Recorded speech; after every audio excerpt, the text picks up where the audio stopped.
Binisita ni dating Senador Ramon Revilla Sr. ang puntod ng anak niyang si Ramjen Revilla sa Imus, Cavite bilang paggunita sa anibersaryo ng kanyang kamatayan kahapon. Kasama niyang bumisita sa puntod ang isa pang anak na si RJ Bautista na pangunahing suspect sa pagpatay kay Ramjen. Balitang hatid ni Trisha Zafra.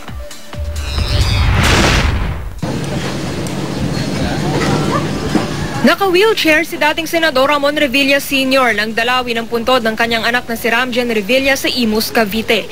Sinalubong siya ng kanyang anak na si Ramon Joseph o RJ, ang pangunahing suspect sa pagpatay kay Ramjen. Daddy! Pinayagan ng korte si RJ na dumalaw din sa puntod ni Ramjen, pero nagulat si Don Ramon na nakaposas si RJ. Alberto. Bawal po. Ito po na lang mainit. Bakit kailangan May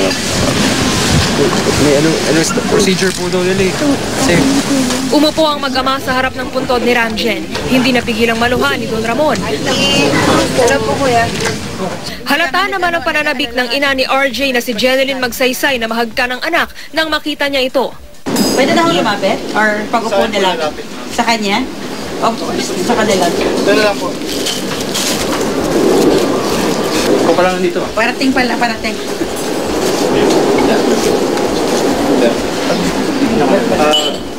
Masayang-masaya kami ng mga pamilya namin dahil kahit pa paano, though death anniversary ni Ramjen na dapat supposed to be malungkot din kami, no?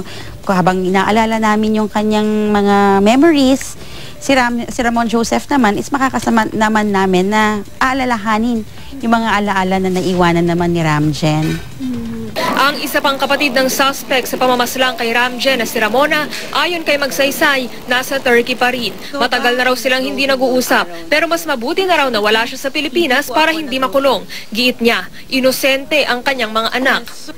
Kasi kung halimbawa makikita natin si Ramon Joseph at mapatunayan talagang inosente ang aking anak, makikita natin, magkakaroon tayo ng lead actually kung sino talaga ang may gawa.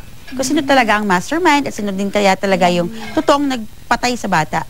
Isang mosyon ang isinampa ni na Magsaysay para muling hilinging payagang makapagpiyansa si RJ.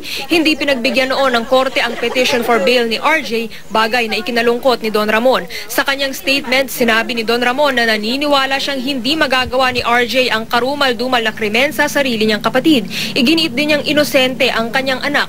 Hinuli raw si RJ ng walang warrant of arrest at halos 2 taon na siyang nagdurusa sa kulungan. Hiling niya, tulungan silang manalangin para sa katarungan ng mga anak.